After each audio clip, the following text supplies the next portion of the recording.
மனம் கசந்து அழுதான். பேதுரு வெளியே போய் மனம் கசந்து அழுவதார். இயேசு அவனை பார்த்த போது இயேசு பேதுருவை நோக்கி பார்க்கிறார். அப்பா, நான் தான் சொன்னேன், நீ கேட்டியா?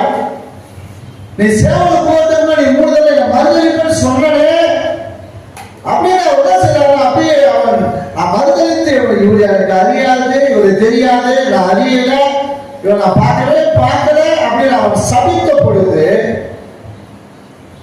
3வது தடவை அதையும் அவன் சொல்லும் பொழுது சேவல் கூவிட்டு, சேவல் கூவும் பொழுது இயேசு பேதுருவை நோக்கி பார்க்கிறார். அவன் ரியாக்ஷனை பார்க்கிறார், அவன் எப்படி இருக்கான் அப்படின்னு.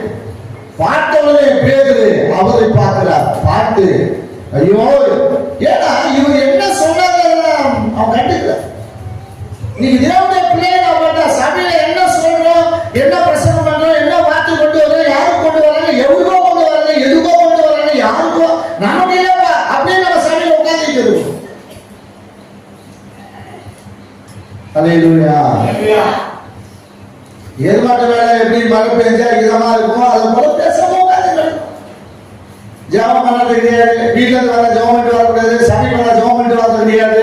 ஆண்டவரே பேசுங்க, அப்பா ஊழியக்கான வார்த்தை பேசுங்க, அவர் சொல்ற வார்த்தைகளுக்கு ஆண்டவரே நன்மையா இருக்கணும்.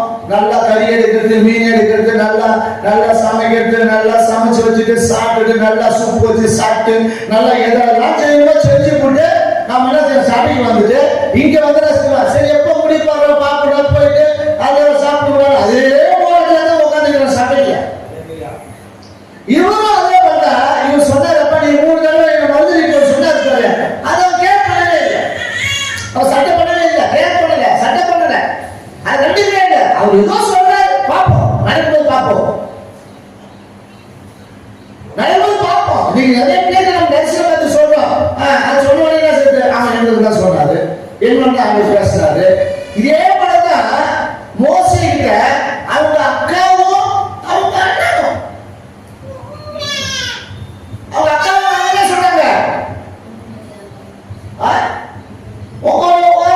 பேசுவாங்க, நீ இத்தனை வருஷமா 40 வருஷம் மீதியான தேசத்துல போய் மீதியா பண்ண போய் கட்டி வந்து விட்ட, உங்கள்கிட்ட பேசுற கருத்து என்கிட்ட பேச மாட்டாரா, இவங்க பேச மாட்டாரா அப்படின்னு சொன்னாங்க. சொன்ன மாத்திரத்திலேயே மீதி அவங்க குஷ்டம் வந்து போச்சு.